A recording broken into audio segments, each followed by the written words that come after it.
오늘 말씀의 제목이 범사에 형통한 사람입니다. 3절 말씀에 보니까 그의 주인이 여호와께서 그와 함께 하심을 보며 또 여호와께서 그의 범사에 형통하게 하심을 보았더라. 그러니까 범사에 형통한 사람은 누구냐? 오늘 본문에 나오는 요셉을 말하는데 그 요셉을 형통하게 하신 이가 누구시냐? 여호와 하나님이었다는 거죠. 그래서 하나님께서 우리 성도들 그저 범사에 형통하게 하시는 귀한 축복이 있기를 간절히 바랍니다. 오늘 본문에 보면은 요셉이라는 사람의 이름이 절절마다 나와요. 그 요셉, 우리가 흔히 말하는 생각하면 요셉은 꿈의 사람이라. 그러니까 이 요셉에 대해서 오늘 그 꿈을 이룸받고 또 하나님께서 그를 형통케 하시는 그 말씀.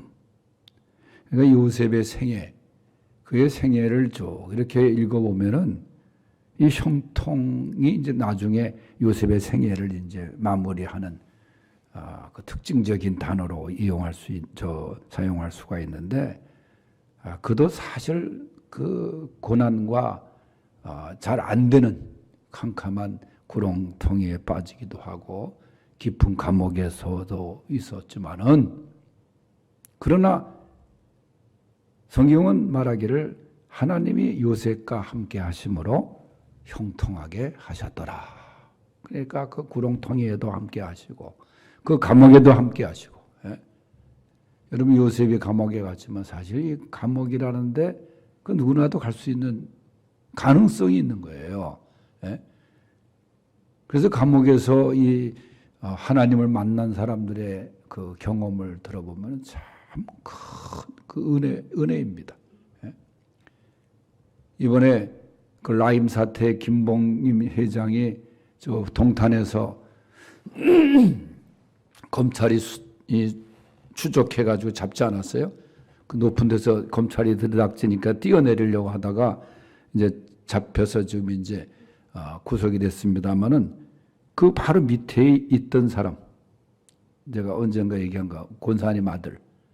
이 사람 그 바로 밑에 있는 사람이에요. 이 사람이 이제 280억 정도를 이제 뭐 다 어디다 썼는지 모르겠지만 하여가 그 권사님 아들이고, 근데 이분이 자수를 해가지고 이제 들어가서 지금 한 6년 가까이를 살아야 되는데, 그 제가 아는 후배 목사님이 같이 가자. 그래서 포항의 교도소에 제가 특별면회 신청해서 만났는데 그 잘 나가던 사람이에요. 서울대학 경제학과까지 나와가지고 그 해외 회사에 있다가 그 라임 그 회사에 연결돼가지고 이제 수원역에게 전무로 들어가서 거기서 이제 재정적인 큰 사건 터지지 않았습니까? 근데 그 자기가 그 포항교도소로 이제 와서 생각해 보니까 이게 참 거기서 이제 하나님의 그 은혜를 깨닫고, 그러면서 그 어머니의 기도, 그걸 얘기하더라고. 어머니가 자기를 위해서 기도하는데. 그래서 목사님,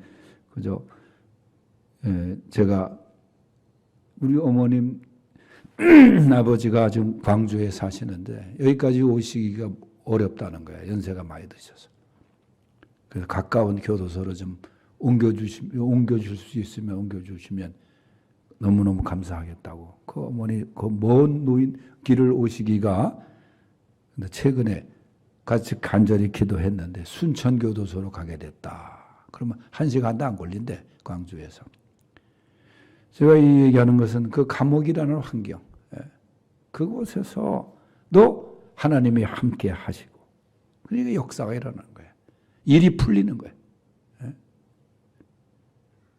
신창원 씨가 또 편지가 왔는데 자기가 이 광주에서 대전교도소로 오게 됐는데 너무나 감사한 것은 그동안은 일을 못했대요.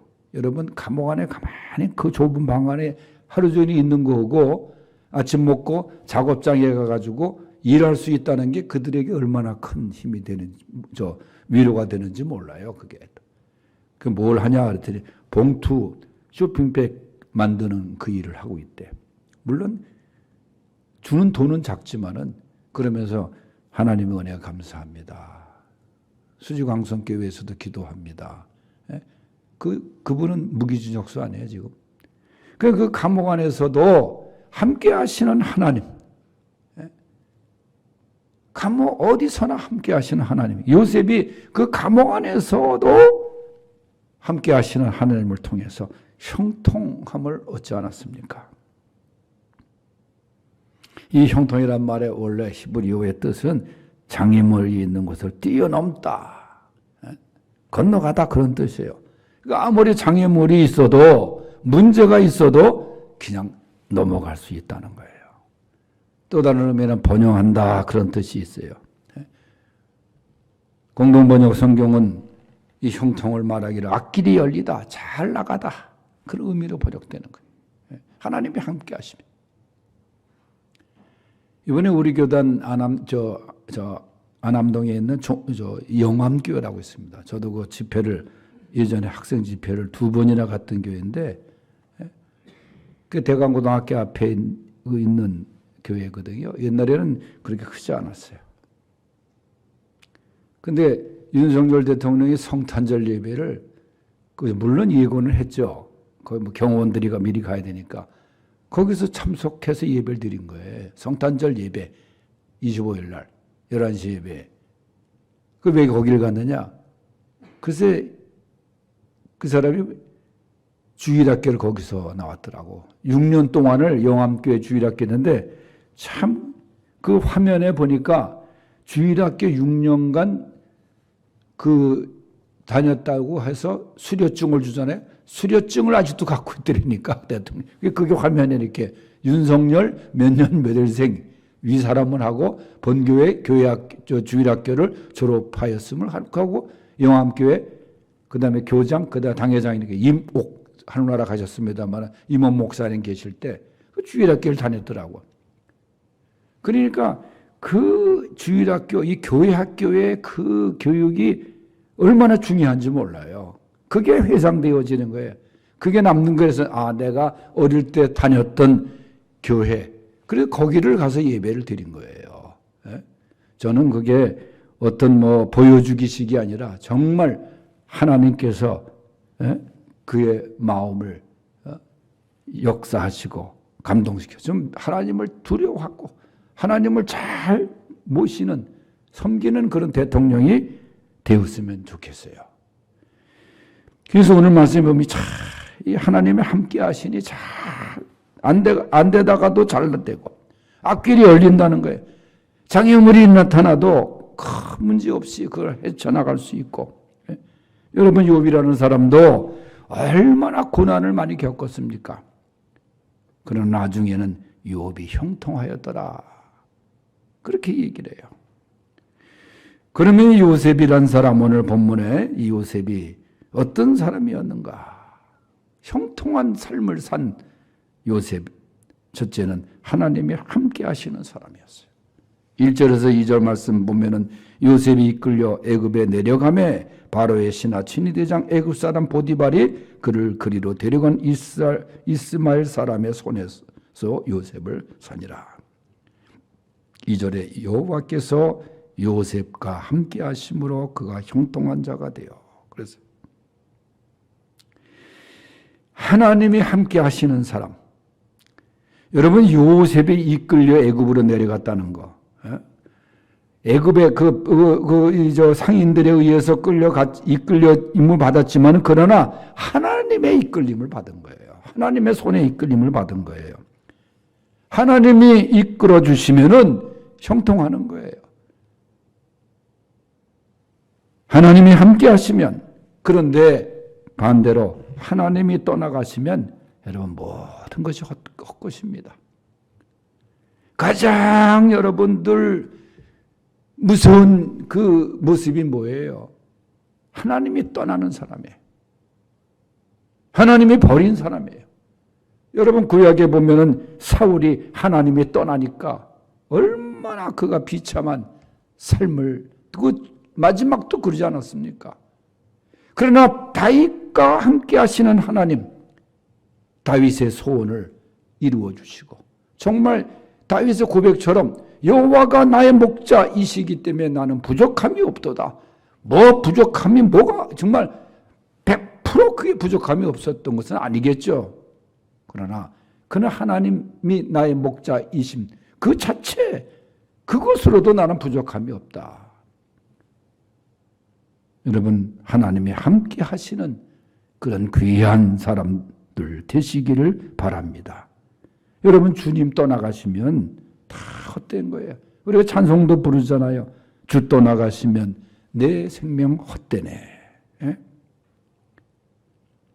우리가 믿는 하나님은 전지전능하신 분입니다. 하나님이 함께 하시는 사람, 그래서 그 하나님의 심, 하나님의 능력을 소유하며 살아가는 사람이에요. 여러분, 요셉이 애굽으로 내려갈 때 나이가 17살 아닙니까? 지금으로 말하면 청소년이에요. 지금 청소년은 뭐 예상 밖의 일들이 막 일어나고 있지만은, 예?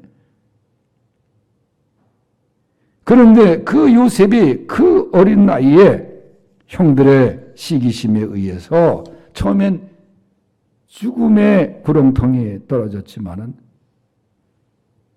한 형의 제안에 의해서 팔아넘김을 받지 않습니까? 이스마엘 장사꾼들에게 은이십을 받고 팔림을 받아요. 그래서 그 사람들이 애굽으로 데려가지 않습니까? 그런데 이 과정이 말이죠, 우연이 아니에요. 인간의 방법이 아니에요. 시편 105편 17절에 보면 한 사람을 앞서 보내셨으며 요셉이 종으로 팔렸도다. 하나님께서 그를 애굽으로 보내신 거예요. 이스마엘 상인들에게 이끌려갔지만은 하나님이 함께 하셨던 거예요.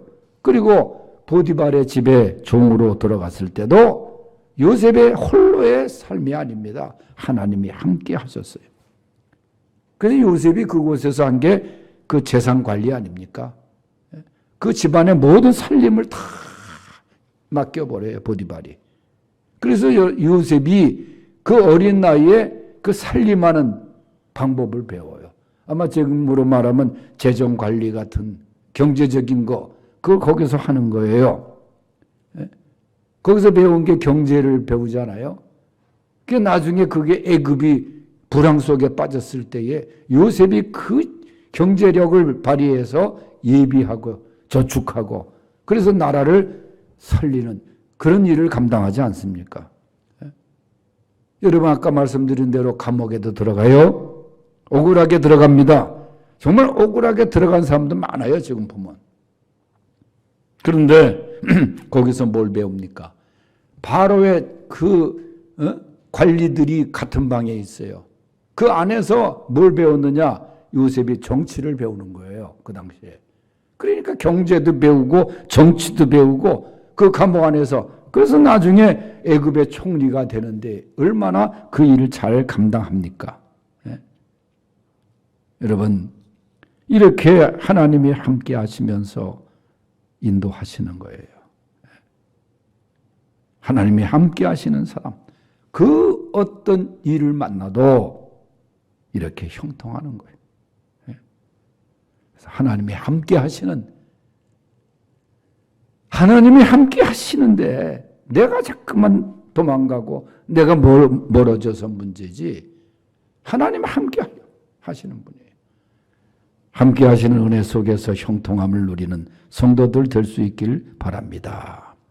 두 번째는 은혜를 입으며 섬기는 사람이에요. 3절 4절, 그의 주인이 여호와께서 그와 함께 하심을 보며 또 여호와께서 그의 범사에 형통하게 하심을 보았더라.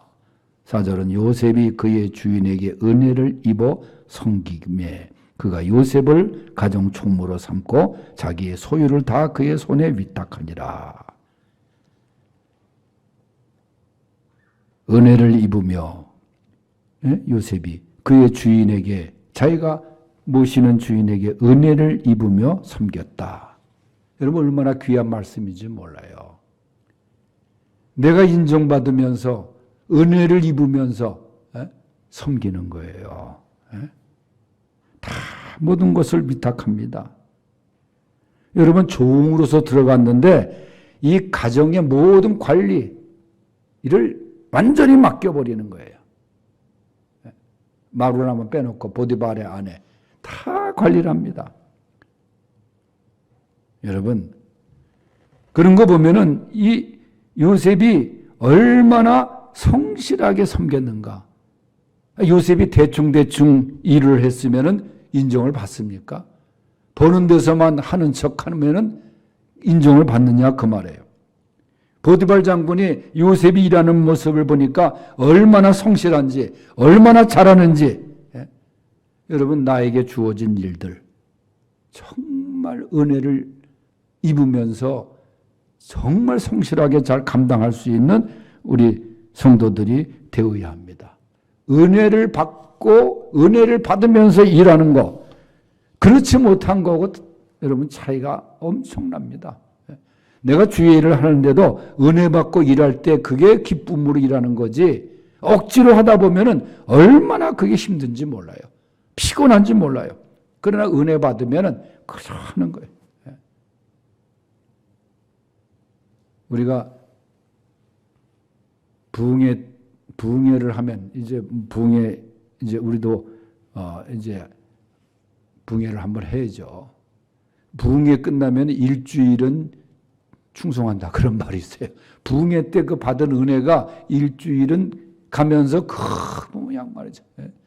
생각해보면 그렇잖아요. 우리가 은혜를 받고 일하는 게 정말 그게 귀한 일이에요. 요셉이란 사람 은혜를 받으면서 일을 했어요.